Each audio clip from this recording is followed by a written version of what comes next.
Life is so good for the soul. Share a moment with a complete stranger or somebody you know. Don't care if you're young or you're old. Sit down and tune into the best show. Lee bringing all the flavor. Interviews getting greater and greater. With a nostalgic feel. You know she got the mass appeal. Word up. So, yeah, working on the Orlando show was cool. So at that point, I guess from the point I did punch up on how high that I'm now an available writer for hire, depending on the project, like anything, you got to be right for it. It's got to be right for you. But then working on with Orlando, and then some time goes by, and I'm back, just doing stand-up primarily. And then another brother who I know, when we met in Chicago, W. Kamau Bell. Oh, okay. Yeah. We met in Chicago, and that's where when I met Kamau when I was getting back into comedy, and he was just getting into comedy, and so he started developing here. He started his stand-up career here, but he he moved to San Francisco, the Bay Area. That's really where he really blossomed and developed and found his voice and his perspective out there. So he did that, and then we always were cool friends and everything. Matter of fact, one time when I was writing on Orlando, Kamau was in San Francisco. I had him come down and ask him.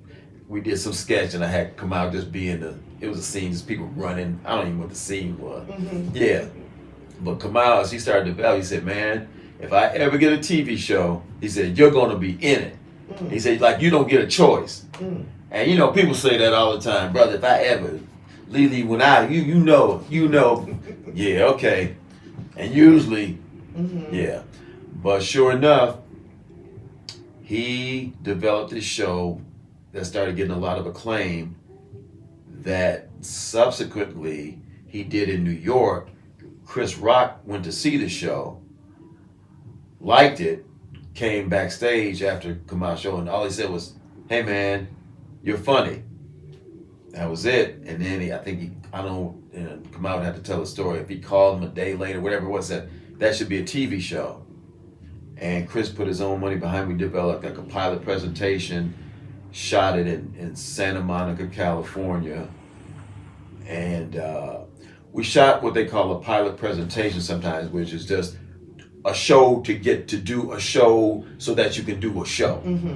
So a pilot presentation is a show to somebody that maybe they'll put money behind it to shoot a pilot to then see if they want to make it a show. Well, we shot the pilot presentation, and just off the strength of that and Chris's name, FX bought it. They said, "No, we want to take this to series." And that happened. And what was the name of the show? Totally Biased with W. Kamau Bell. Yeah. And sure enough, once they picked it up, and then Kamau said, "Hey man, I want you on the show." But like one of the other co-creators, Chuck Sklar, who's also from Chicago, Highland Park, but developed Chicago. He had worked with Chris on the Chris Rock show. He was a writer. And so what he said, Kamau said, "What you need to do though, you got to send in some writing samples." Well, be good.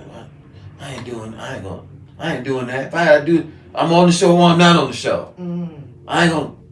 Then I started thinking again. Wait a minute, brain. Other side of my brain.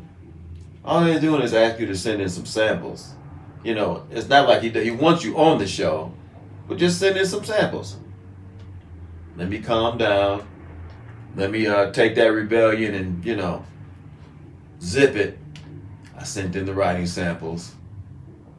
Got the gig. Yeah. And as a matter of fact, one of the writing samples I sent in, one of the bits, we wound up shooting on the first episode of the show. It was, we were doing like political comedy and social comedy. So I wrote a man on the street about, at the time, what was going on in New York. This was 2012. Was stop and frisk. So I wrote how we could do a man on the street about stop and frisk. So we shot that.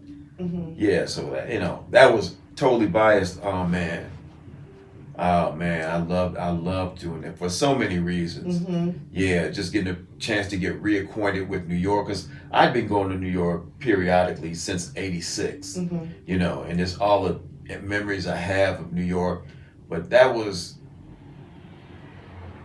one of the that was might have been the first time that I was in New York, maybe the second time in New York for such an extensive period of time, and the first time I was there to work for such an extent, working on a TV show there. Mm-hmm. So it was great.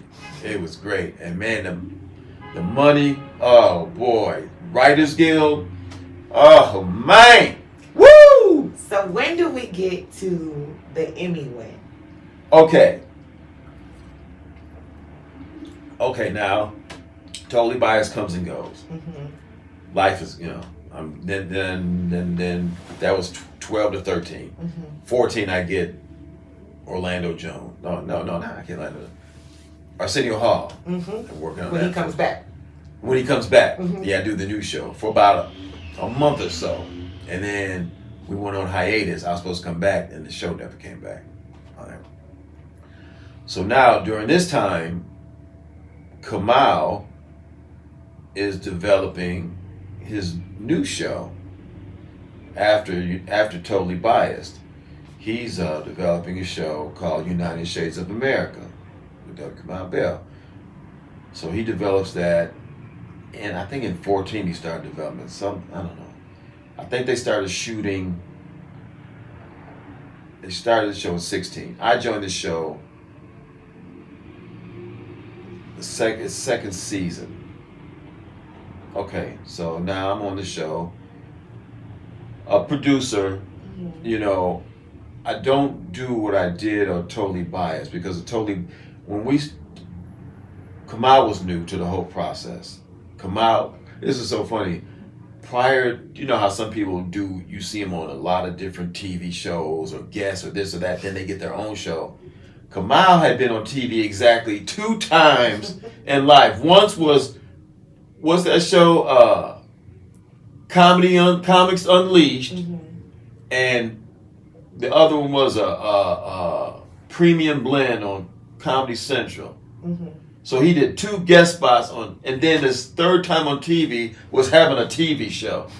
You know what I mean? So that brother, he was in deep. So this time now, he's getting ready to do his second show. Oh, so I said that to say, he was new to the whole process. When he used to do Man on the Street, which was essentially the whole United Shades of America is all, you're interacting with people. But when he did at Totally Biased, I would go out with him like 95% of the time to be there, to feed him questions, to you can say this or this, just get, because he was still learning. By the time I get to working with him again at United Shades, again, I think it was the second season of the show, he was so skilled and polished at that point, there wasn't really anything for me to do in that regard. My position then on United Shades was more so to just be there with him to keep him loose. Mm-hmm. Because the show was a travel show, a documentary show, so we go all over the place. So he's constantly meeting different people, different crew. We have maybe a few core people, but there's a lot of turnover, a lot of different people. So you don't really have anybody you can really bond with or just be with. Mm-hmm. So that's where I come in. I tell people, I don't know if you're ever familiar with The Sopranos. Mm-hmm. The TV show? Yeah. Mm-hmm.